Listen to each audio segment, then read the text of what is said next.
Welcome back to Committed to Kingdom podcast. I'm excited because today we're going to be talking about, is married life boring? And I'm a Christian and I've been married for about 4 years right now, a little over 4 years. And I can say without a doubt that marriage can definitely get boring and mundane, especially if you're married to someone who is the complete opposite of you. I have married someone, my husband and I are complete opposites. And at first it's cool, right? Like at first you're like, oh yeah, like we're different. Like, oh my gosh, that's fun, yin and yang and whatever, people say and whatever people say. But then it could be like, oh, not only is this annoying, but what do we have in common other than Jesus? So anyway, today I want to respond to a video and just talk a little more in depth about that and what we can do about that as Christians as we're trying to stay committed not only to kingdom, but to our spouse. Your marriage will get boring. As a marriage therapist, I'll tell you right now, it will get boring. It'll have seasons where it's dry. Everything's dry, everything's boring. You look at them and you're like, ugh. But then there'll be seasons where you look at them and you're just like, I love them so much. If you're watching this video and you're married, stay married. Obviously, that's excluding if you're in an abusive marriage and all that. We're not talking about that. I'm talking about stay married. Yeah. I think that is like my message as well, is just stay married. Because if we just follow like, our seasons, then I feel like we wouldn't stick with anything. And a lot of people are just ready to like quit whenever things seem mundane, boring, hard. Like it's just like, no, I'm done and off to the next. But we made a vow. We made a covenant before the Lord. And yes, things can get boring. Like even things that I love have been boring to me. And a lot of times when things that I love get boring to me, I actually think it means I need to get closer to the Lord, because I'm now trying to find joy and happiness in this other person or other thing.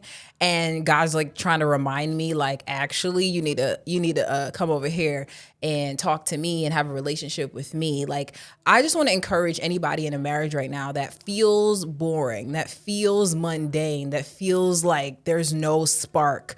Like, I actually hate when people are like, we just lost a spark, so we like broke up.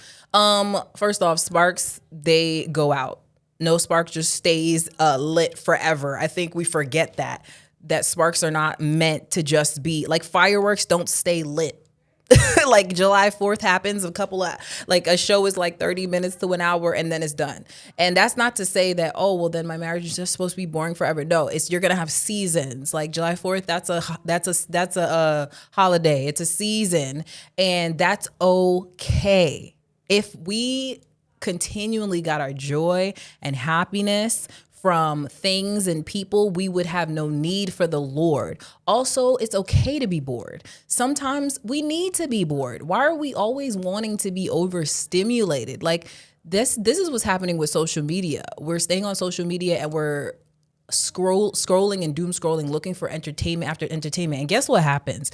Every time you continue to scroll, things just become more boring to you. In fact, you end up needing more to feel more excited. And I feel like that can happen in marriage. You feel like, like the things that excited me about you now, like they don't excite me anymore.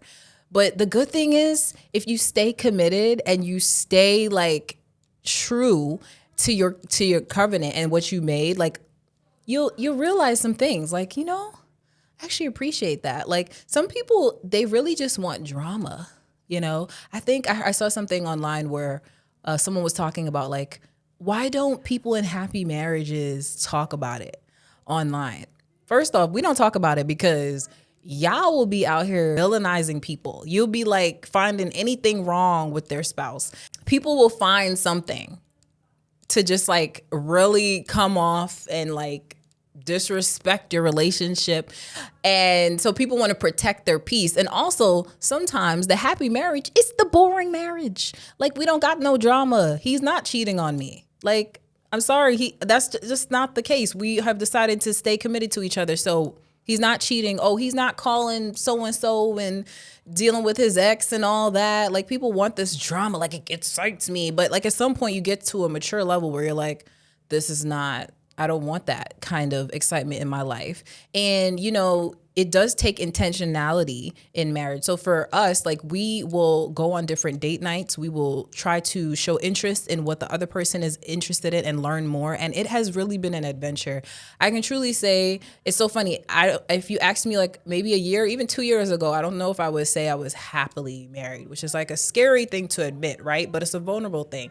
I can say today that I'm happily married and that God has been really doing a work in my marriage. Me and my husband fight so much less. And not just that, like, even when we have boring days, we understand what's happening. We know that, first off, life can be mundane sometimes, but there's so much joy in that, right? Like, you don't always need it to be chaos for it to feel exciting. Like, I don't need to go on a roller coaster. I don't like roller coasters anymore. I don't need to jump off like bungee jump off of a cliff to feel excited. I'm good on that. Like, I'm good. Like, some people really need to be right about to enter death to feel excited. I don't.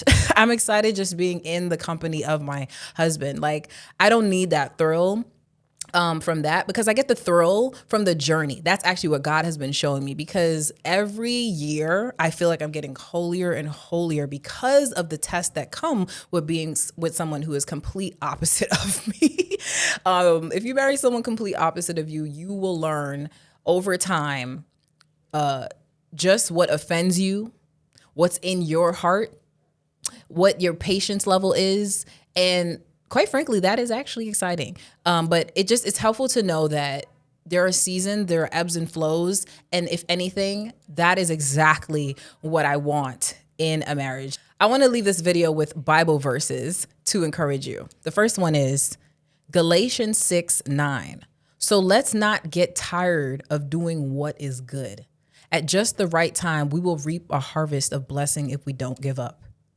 Don't give up on your marriage because it seems boring. Things do not always remain the same. It's just like when you have a newborn. It was such a tough period. I thought, oh my gosh, this is never going to get better. And now I have a 15-month-old and it's so much better. And I actually get sleep because that was just a season. Do not give up in doing good. You being faithful to your spouse, you remaining there through the ups and downs, it's going to be so much. It's so worth it because God can use your marriage and is using your marriage to make you holy. Be intentional. Plan date nights. Do something different. You have to be intentional, just like you have to be intentional with your relationship with the Lord. You have to set time aside to read. You can't just be like, well, I don't have time.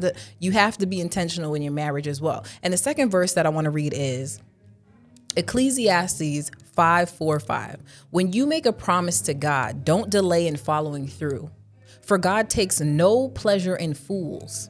Keep all the promises you make to him. It is better to say nothing than to make a promise and not keep it. The promise and covenant we made to God for our marriage is not a joke. It is a real thing, and it is something that should not be taken lightly, and it's not something that should just be broken just because of a feeling. Do not just trust a feeling. Feelings fade. Feelings go up and they go down. But God remains. I hope you feel encouraged.